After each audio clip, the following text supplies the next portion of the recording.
सजी और पलकें भरी, कोई आंसू से कह दो छलकना नहीं, राग से मोह से जो परे थे सदा, रिश्ते नातों में उनको झगड़ना नहीं, ठाठ से ये भी उत्सव मना लीजिए, मान से युग पुरुष को विदा कीजिए।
आनंद जन है बरसाया, गुलाबी बाई जय जयकार, मन मनोरथ हुआ साकार। इतनी निजरा चाहिए उसको, शुद्धि होगी तब जाएगा। तो मुझे ऐसा लगता है कि इनको भी इस समय में काफी वेदना हुई। 1 महीने से ऊपर तो इनके खांसी का ऐसा रहा प्रकोप। और खाते पीते व्यक्ति को भी खांसी आती है तो कितनी तकलीफ होती है। बूढ़े व्यक्ति को खांसी आए जिसके आंतों में ताकत भी नहीं कि वो झेल सके, लेकिन इन्होंने कितनी क्षमता के साथ झेला। ऐसे तो शरीर है, कोई 2 पत्थर तो है नहीं, कभी ऊब भी निकल सकता है, उनसे कुछ भी हो सकता है। लेकिन यही कहते थे कि समझी जी मैं अपने दांत भींच करके मुंह उधर करके सो जाती हूँ, जल्दी से मैं किसी को कुछ नहीं कहती हूँ, मेरे तकलीफ होती है तो मैं अपना संभाव से सहन करती हूँ। तो कितने उतार चढ़ाव शरीर में आते हैं ये हमने अनुभव किया।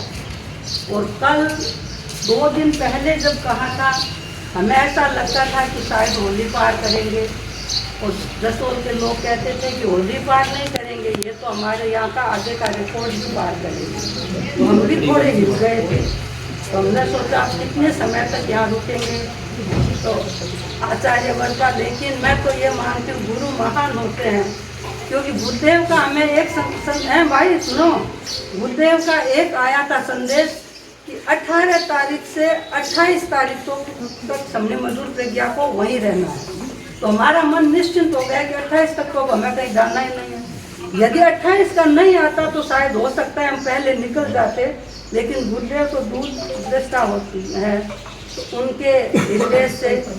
और कल परिवार वालों का तो देखो प्रारंभ से ही ऐसा आग्रह रहा था कि नहीं समझिए आप यहाँ पे रुको, लेकिन मैं ये कह रही हूँ कि इनके शरीर में कितने उतार चढ़ाव आए, समता से सहन किया। और कल के बाद हमें ऐसा लग रहा था, क्योंकि 2 दिन में इनकी स्थिति काफ़ी डाउन हो गई, तो कल के बाद ऐसा लग रहा था कि ज़्यादा नहीं होने वाला है।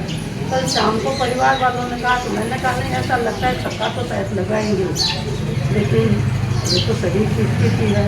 और सुबह 5 बजे परिवार वालों ने हमें बुलाया, वो भी ऐसा नहीं लग रहा था। और उस समय मैंने इनसे पूछा कि तो याद करा दें, हाँ भरी। मैंने कहा प्यास लग जाएगी, मिच्छामि कुक्कुड़म 3 बार बोला, मिच्छामि कुक्कुड़म मिच्छामि कुक्कुड़म। और मुझे ऐसा लगा कि लास्ट तक ये एकदम सचेतन अवस्था में गए हैं, ऐसे नहीं गए बेहोशी में गए हैं या कुछ ऐसे गए हैं। तो इन्होंने अपना जो लिया था भाग